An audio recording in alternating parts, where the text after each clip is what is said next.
O. വിജയന് ഖസാക്ക് പോലെയാണ് ഷൊർണൂരുകാർക്ക് ഗണേശഗിരി.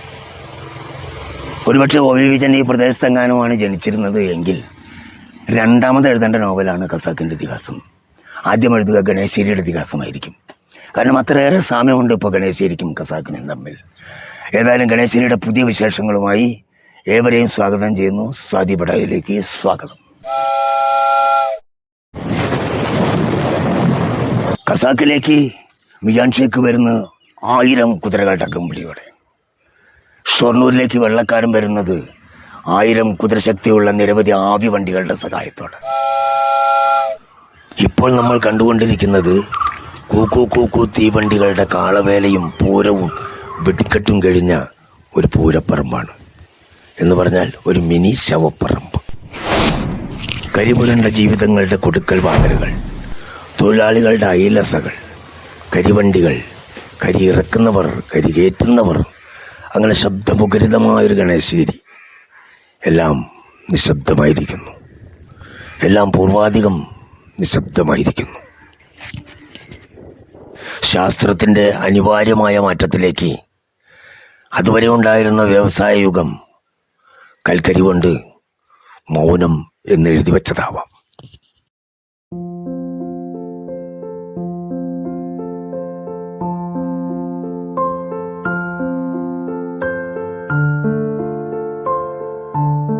ഏകദേശം 3000-ഓളം വരുന്ന തൊഴിലാളികളും അവരുടെ കുടുംബാംഗങ്ങളെയും ഒക്കെ നമ്പിക്കൊണ്ട് ഒരു ഗ്രാമം വളരെ പെട്ടെന്ന് വളർന്നു വലുതാവുകയായിരുന്നു. ഖസാക്കിൽ ശിവരാമൻ നായരുടെ ഞാറ്റുപുരയാണ് ഏക അധ്യാപക വിദ്യാലയമായി മാറിയത്.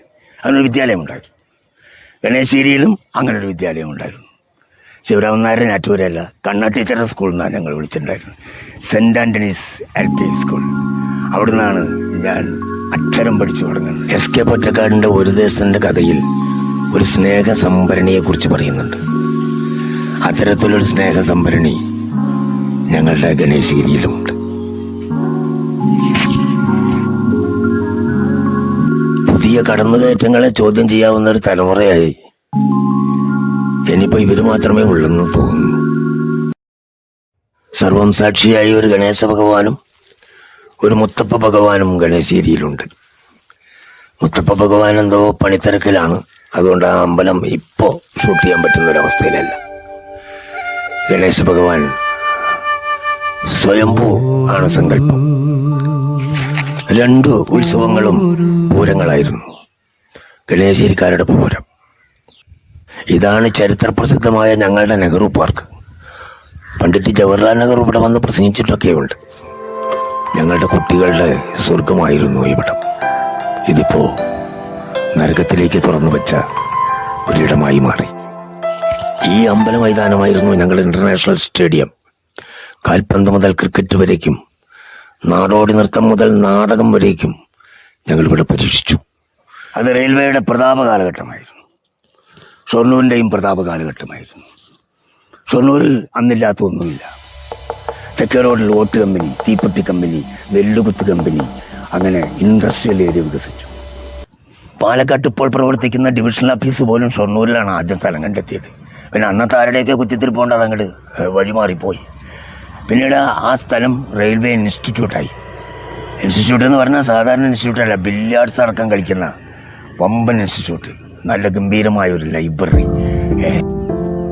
ആ ഇൻസ്റ്റിറ്റ്യൂട്ടിൽ നിന്ന ഭാഗമാണ് നമ്മളിപ്പോൾ കാണുന്നത്.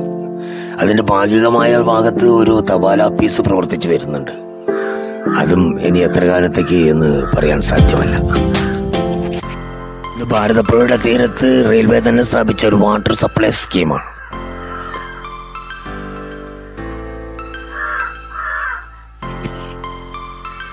എന്നോടൊപ്പം കാക്കകളും ശബ്ദിച്ചു തുടങ്ങിയിട്ടുണ്ട്. കാലത്തിന്റെ ഗതിവിഗതികളെ കുറിച്ച് പക്ഷിമൃഗാദികൾക്കും ചില ധാരണകളുണ്ടത്രേ. അതുകൊണ്ടാവും.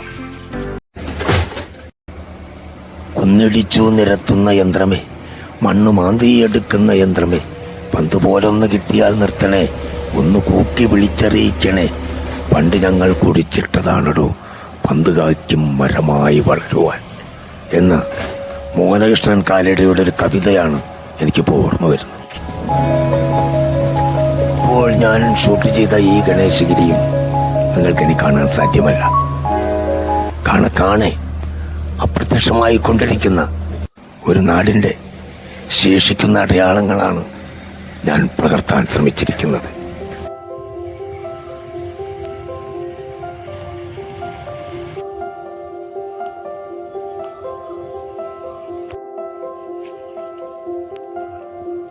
എല്ലാ പീരങ്കികളും തുരുമ്പെടുക്കും. എണ്ണീടുകാർക്കും ഇതുതാൻ ഗതി.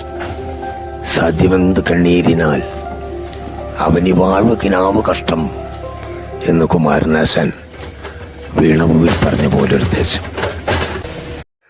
പ്രതാപങ്ങൾ പടിയിറങ്ങുകയാണ്. എല്ലാ ചുമരെഴുത്തുകളും മാഞ്ഞു പോവുകയാണ്. നാടിൻ്റെ ആകാശത്തിനു മുകളിൽ ബലിക്കാക്കകൾ വട്ടമിട്ട് പറക്കുമ്പോൾ ആ നാടിൻ്റെ ചരിത്രം അതിൻ്റെ ഹൃദയത്തിൽ തന്നെ സമാധിയാവുകയാണ്. സ്വാതി ബഡായുടെ ഈ എപ്പിസോഡ് ഇവിടെ തീരുകയാണ്. സബ്സ്ക്രൈബ് ചെയ്യുക, അഭിപ്രായങ്ങൾ രേഖപ്പെടുത്തുക. സ്നേഹം.